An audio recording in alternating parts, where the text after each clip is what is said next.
Hello, I'm Mark Geary, host of You Think That's Funny, the podcast where I am the arbiter of all that is funny. You can look at the title, You Think That's Funny, as either a question or an accusation. It depends on the aggressiveness of your own personal manner. For links related to this week's podcast, please go to youthinkthat'sfunnypodcast.com, where you can find any links or things that we mention to follow up on. All right. Hopefully I got the intro right for once this week. On this week's show, we have a personal hero of mine, not to make it any weirder than it is out of the gate. Jennifer Estlin, who is an actress and the driving force behind the Chicago comedy legend that is the Annoyance Theater. Welcome, Jennifer. Thank you so much. I'm glad to be here. All right, glad to have you. And just in full disclosure here, I might be a little fanboyish. For ever since I've been in Chicago, I've admired the ethos and achievements of Annoyance for a long time. And a lot of the Lincoln Lodge model is so blatantly ripped off how Annoyance does things, it's almost embarrassing. But anyway, that's that over with. So, Jennifer, are you ready? I'm ready to go. Let's talk about what Jennifer Estlin finds funny. So I want to start off with one that is definitely unique. We've got Jennifer, a time I made a complete fool of myself at SeaWorld. Funny now, but not then. Please elaborate. I figured you'd probably go ahead and ask on this one. So this was the summer following my sophomore year of college, and my friend Alan had come in to visit in Ohio where I lived, and we decided to spend a day at SeaWorld. And for some reason, I think it was the end of the season, so there weren't that many people there, and many of the exhibits had closed down. So instead of the usual way it is at SeaWorld where everybody's all spread out around the park, everybody was moving through the park at the same time at the same exhibit. There was only one thing at a time. So we started with the big sea lion show where they have the trainers and the sea lions are trained and all of that. And I said, let's sit far back because I don't want to have to participate. Well, a few minutes later, they asked for audience participation and we both sort of shrank in our seats, and I'll be damned if the guy doesn't come straight to me and says, hey, what's your name? And so I was trying to think fast. And so I said, Melissa. And he brought me, my friend is just laughing his ass off. So he brought me down to be part of the show. And what I had to do was try to distract Mr. Mean from hurting the sea lions. And the way that I had to distract Mr. Mean was by dancing. And so he made me stand on this stupid pedestal and he's screaming, dance, Melissa, dance. And I'm dancing and feeling like a complete idiot and so embarrassed and horrified. Like it wasn't even fun horrified, it was bad horrified. And then the sea lion had to kiss me, which was disgusting. If you can imagine, like the biggest tongue you've ever seen, just slurping all over your face. But you were in college, though. I mean, you must have had some knowledge of what that would feel like. Right. So this is not the bad part yet. So I go back, I slink back to my seat and just trying to live it down. And then finally the show's over and we all en masse go to the next show because everyone's traveling together. And all these people on the way are laughing at me and saying, hey, Melissa. So we get to the next show and I'm like, we're sitting as far back as possible. So we go way up into the bleachers and it's the water skiing show. And we're just kind of talking and watching as they set up. And there are some clowns on the beach kind of doing the setup and everything. And they're working on getting the boats turned over and ready for the water skiing. And there's one sort of like little clown who looked sort of weak and kept trying to push this one boat up and over and couldn't get it up. And I kind of am watching and I said to Alan, why isn't anyone helping that guy? And still nobody bothers to help and they're still setting up. And all of a sudden I notice the little clown pushes the boat up and falls down underneath it. And I started screaming, oh my God, someone help him. And I took my purse, I don't know why, and I threw it backwards and went just scrambling down the bleachers, ran all the way down to the beach. And Alan believed me and decided to come running with me. And we get to the beach, and I'm pushing at the boat and saying, someone help us, he's stuck. And they look at me and they're like, lady, it's part of the show. The show was already in progress. And I don't know why. I had no idea. I was so certain that clown was hurt. So I had to go back to my seat and then back even further to get my purse and all the stuff that fell out of it. And everybody's going, way to go, Melissa. And it was so horrifying that we left SeaWorld. I was just like, I don't want to talk about it. Just don't even talk to me. And we get in the car and we're driving in complete silence. And then all of a sudden, I just started to giggle. Like I was far enough away that it was kind of okay. And it got to the point we had to pull off the highway and just sat on the shoulder of the highway laughing until we were crying. And to this day, my friend calls me Melissa. What? Okay, this is not the question you might expect from that tale, but what was the significance of Melissa? I don't know. I was just a name that came to me in the moment that I didn't want to be myself. So Melissa was the next best thing, I guess. But you eventually became an actress. So in many ways, that SeaWorld was, that was everything. That was method. That was character based. I mean, you must look back and go, that was my entree. Well, thank you very much for finding the silver lining in that.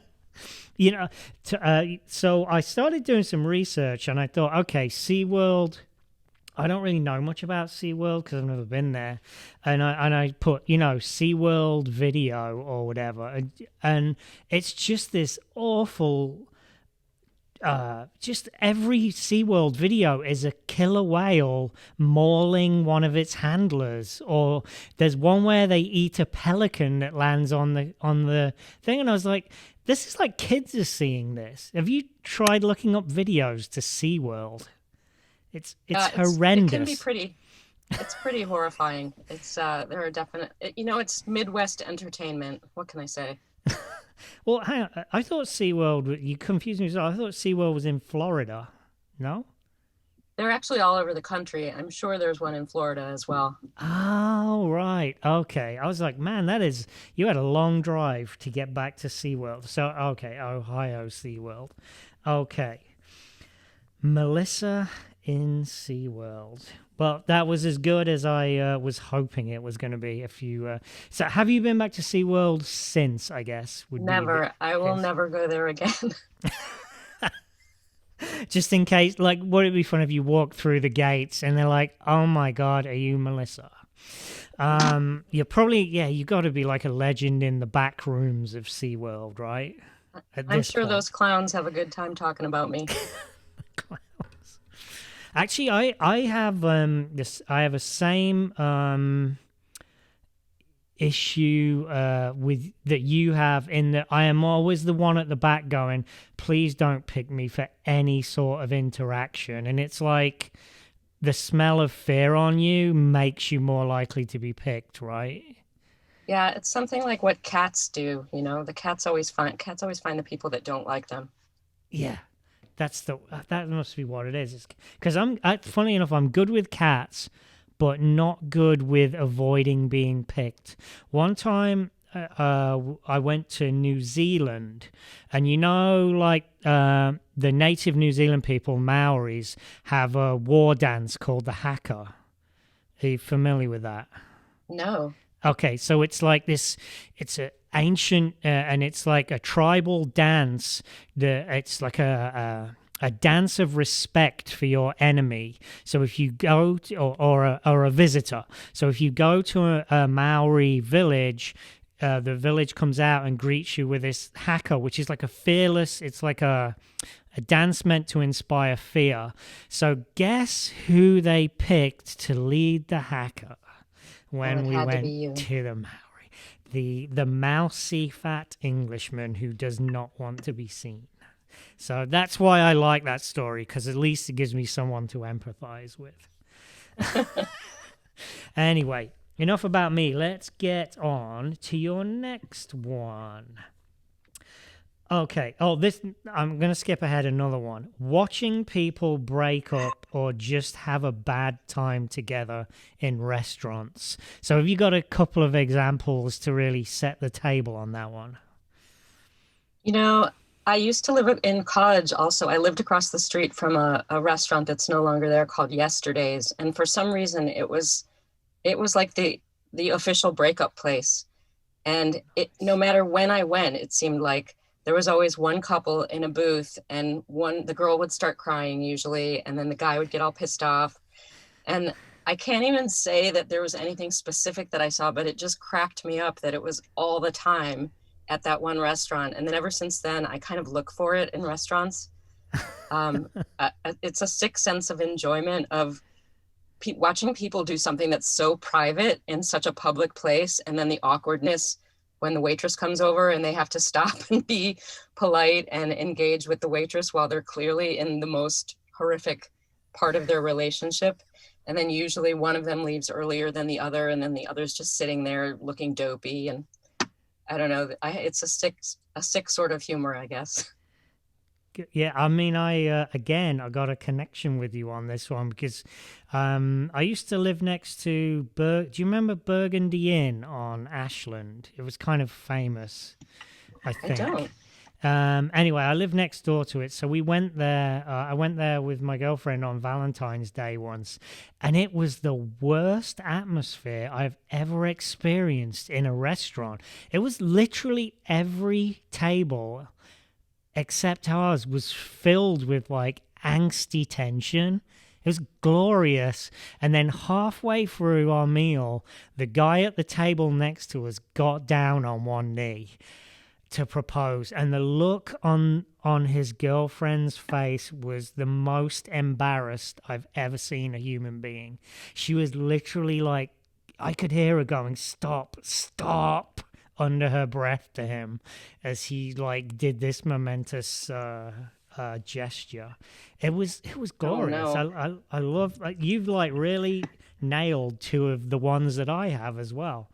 Um, That would be great. I would love to see a proposal that didn't hit. That would be really good. when we hang up, I'll go to YouTube. There's got to be like a mega mix of that thing, right? There's Yeah, got to that's a good be idea. like a rejection on the jumbotron. Why do people propose on a jumbotron? Come on. I don't know. Have you ever? So you've been running live performance now for like 20 plus years, 25. Yeah. Well, we don't need the exact We amount. don't need, no. Neither of us need to have that out there. But have you ever had anything like that at a? Have you ever had like a public breakup in the middle of a show or anything just staggering? Not breakup. We've had at the Annoyance several proposals, Uh, and once when I was touring with Second City, a guy arranged ahead of time to propose during our Tourco show, which I thought was really weird, but that's what they wanted to do. So yeah, most of the co-ed prison sluts for some reason was like a magnet for people wanting to propose. I guess because it was so out there, and they were like, who would propose at co-ed prison sluts? But one that was really cool was someone who did it in our really early years when we were back on Broadway in Lakeview, came back when we were on Belmont more recently with the woman that he had proposed to. Then now they were married and they had kids, and they came back with the kids, who I think were like 12 or 13. oh, And so it was fun for all of us because I actually did remember them. I remembered the couple, and they had to remind me who they were, but then I recognized them right away, and that was really cool. oh, cool. Yeah, we had someone who met and got married at the lodge, and then 3 years later was divorced. And of course, I didn't know that when he walked through the door the next time. So yeah, I was like, "Oh, where's the missus?" And he's like, "Not the missus anymore." So Whoops. we can sort of match you, but we don't have the staying Well, power of Annoyance. yeah. And I'll confess too that I used to be married to someone else, and that person proposed to me at a comedy club, and that ended in divorce as well. So I don't recommend it. That's a weird atmosphere for. I always think like comedy to me is like a grenade that you kind of toss in a room and see what happens. So a proposal and first dates and things in comedy just seem like a nightmare to me. Yeah, for sure. I don't know.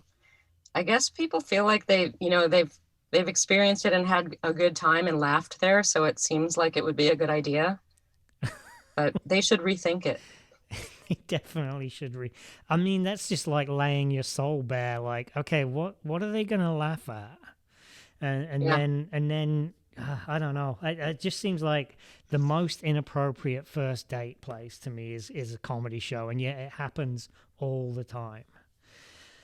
Okay, so let's move on to the next one. I'm doing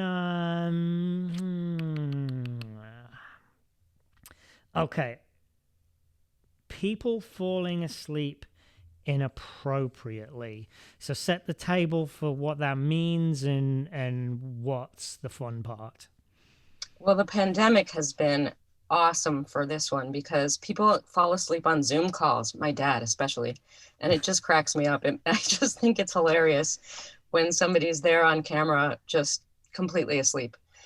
But one of my favorite ones was at the Fringe Festival in Edinburgh many, many years ago. And we were in, I don't know if you've ever experienced a Fringe Festival, but there's just probably way too many shows. And some of them are, sometimes you find an amazing little one that you'd never think you would have ever discovered. And then sometimes you just find the worst thing on earth and think, how did this get here? So I was there with an ensemble of people who had done a show, and we had a night off. And so we just randomly picked a show and went into this theater.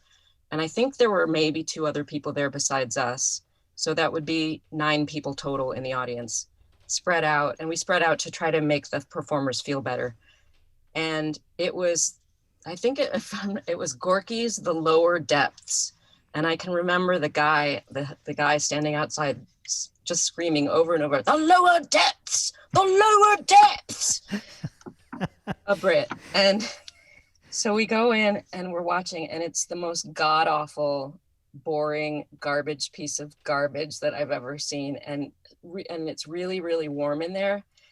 And we're trying really hard, but it's actually that same guy, Alan, who was just, he fell asleep. Alan's And like your talisman. he is Your very much talis so. Alan. But he fell asleep, and for some reason, when he woke up, I think he was having a bad dream or something, but he happened to wake up in the midst of this very, very dramatic monologue that then there was like a silence. And the way that he woke up was with this sound. He went, and it completely filled the theater.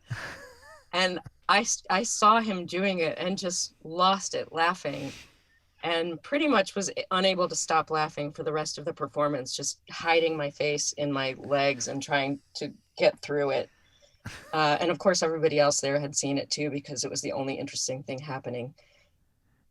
I do feel sorry for those performers. And if any of them are listening, I apologize. That was rude. I saw an actual producer of the show fall asleep at his own show one time. That was quite spectacular. And a very loud snorer at that. Yeah. Another famous sleeper in shows was Joyce Sloan who used to own Second City years ago. And it was just, she used to have a seat on the bench that was at the side of the room. And it was sort of Joyce's bench. Everybody knew that would be where she would sit if she came and watched a show. But it was also like people would make bets during which scene Joyce would fall asleep, because there was no question that she was going to fall asleep. But she was a quiet waker, so it was okay. Oh God. Oh dear. Okay, so that is that. So, all right, we're building up to another biggie here. So everyone, I think you know which one I'm going to pick next. The one that I think a lot of people are going to relate to is my mother answering questions like an expert when she doesn't know the answer. I assume that's like just a limitless font of genius, right? It is completely limitless, and she still does it. And now it's really it used to be such a thing that I would learn, unfortunately, that the thing that she had told me wasn't true because I would assert something and then people would look at me like, what are you talking about? And I'd say, well, my mom told me. And then people would say, okay, well, your mom's out of her mind and you're making an ass of yourself. But she would, if I asked her something, she would just make something up and then never tell me that it was made up, only to leave me to find out in the worst way possible later. So it became known among my friends as pulling a Judy, because unfortunately I also inherited the habit, and I would start to do the same thing where somebody would ask me something, and rather than saying I don't know, I just start to make shit up. And then friends will look at me and say, you're pulling a Judy right now, aren't you? And then I have to sort of shrug my shoulders and admit that yes, I am completely making up what I'm talking about. Hasn't It's the internet kind of ruined that joyous skill though now? Because I feel like the knowledge is there. It's like 5 seconds away, right? completely, yes. Yeah, I mean, it used to be that you could at least leave somebody in the dark for a night or two before they'd get to the library to research anything. So now, no, it's immediate. People find out if you're telling a Judy, they find out right away. Because I did something similar to that, but I spun it out over 2 decades. So you know the song "If You're Going to San Francisco," Scott I don't. McKenzie. It's like that song. If you're going to San Francisco, be sure to wear flowers in your hair. That's the best rendition of it ever. Anyway, it was like a one-hit wonder, number one. And a friend of mine played in a band with a guy called Mackenzie, and his dad told him his son, who was in a band with my friend, that he was the Scott McKenzie that had this worldwide number one hit in the 60s. Now, this guy was like, I don't know if he was Scottish. He was from Coventry, which is like in England. And he told his entire family somehow they believed that he was the singer of that song. And it got passed to my friend, to me. And for 20 years, I walked around telling everyone that that song, which was actually done inevitably by a Californian hippie American guy, Scott McKenzie, was made by a coal miner from Coventry or something. And like it lasted 20 years, and I only found out about it. Eventually, the guy died, and that's when his family found out he'd been full of shit his entire life and Wow, been lying that he'd had a number one. But that's like amazing. Like, if you could pull something like that off, that his is amazing. actual family members were believing this bullshit fact. And I only found that out 20 years later. Anyway, sorry, that was That's incredible. that. Yeah, I was like, oh man, I wish I could just do that once, so that when I kick the bucket, everyone just finds out about it. Be awesome. Anyway, I am rambling rubbish at this point. So let's so we've been doing this a few weeks now, and there's one more thing that I wanted to talk about on your list at least. It came up before, but I think it's limitless. Watching extras overact in movies and commercials. Now, you are an actress. I research. I saw the Conan clip, and I did the reel and everything. So I know, Jennifer Estlin, you're an actress for a fact. So tell us some stories, or give us the background on the extras deal. Well, my favorite is on cop shows, because for some reason extras on cop shows feel like it looks like they feel like they have to be very dramatic rather than just having an average conversation. Law and Order is great for it. If you watch scenes in Law and Order and you watch the the extras. They're usually like in a coffee shop or a deli or whatever, but they're having these really intense conversations and completely drawing focus from the scene. But my very favorite thing is when you see extras and both of them are determined to show up on camera well. So what they do is they're both talking at the same time, and they're probably mouthing things or speaking very quietly, but they're both doing it at the exact same time. So obviously a conversation can't be happening, but they're determined to both be speaking on film. I'm not sure why, but that's one of my favorite things to find. It just cracks me up. That, and when you find some extra who's just decided to be very inventive and do something that they think is like, oh, this will really add to the scene. And of course it detracts from the scene because nobody should be watching them anyway. But it's just joyful sometimes to watch us, and in movies as well, especially like with movies with giant crowd scenes. And so people just think like, oh, I'm just one among this giant crowd. Nobody's going to see me do this, that, or the other thing. And of course you see them and it's hilarious, and it doesn't fit the time period or it doesn't fit the movie itself. Huh. It's just joyful to watch.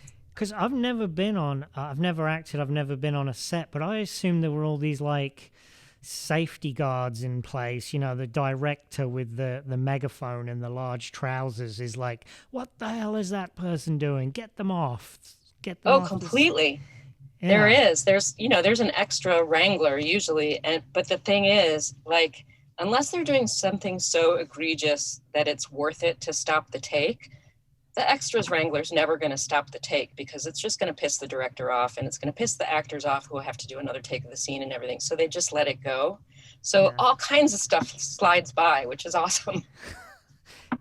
I mean, is it like accidental, or at some point are the extras just like, you know what, we're gonna have some fun today? Let's see what we can get away with, kind of thing. I Probably think you not, see a right? little bit. Yeah, I think you see a little bit of both. There's definitely people who are like, I'll be damned if I'm not going to make my mark, or they think that somehow they're going to be upgraded to speaking a line or something. Hmm. And and God bless. I mean, I've done extra work. It sucks. It's the worst experience. Everyone should do it at least once, just so you understand what the experience is. It's the But jury duty of the arts world. exactly, exactly. All right, well, that's where we're going to park the funny for now. Now we're going to just ask. We're going to talk about a couple of things that relate to what we've discussed. So, Did you just say park the bunny? funny, Oh, funny. Okay. I funny. was like, what is that? Oh yeah, it's just the good thing about being English is you can just ramble shit and so no, it's a common expression around our way, uh, and people are like, oh yeah, okay, that makes sense, but no, that was not. That was just me speaking badly, not enunciating. So let's talk about how is there anything of like the funny things that you find funny? Well, you're a comedy producer, so this is almost a no-brainer. Like, how do you employ what you find funny in what you do sort of professionally? Well, to a large degree, it's it's not necessarily what I find funny. And I think it would be super boring if it were. I think that the annoyance wouldn't be what it is. And it's not necessarily what Mick finds funny. Mick is the artistic director as well as my husband. Mm-hmm. It's really, we try to make sure that it's something that the people that are at the theater will find funny. So for instance, when we have submissions meetings for shows that are submitted to the theater, we always make sure to have at least 4 or 5, if not 7 to 10 people in the room. And often what will happen is we'll read a submission and everybody will laugh at the submission, sort of like, oh my God, that's crazy. Or, laugh at it in a way of like, there's no way. But then we'll always say, well, it made us all laugh. And then we'll go ahead and do it, because sometimes it's those things that are just like, there's no way we could do this, or the description is insane and ridiculous, but then it's also funny.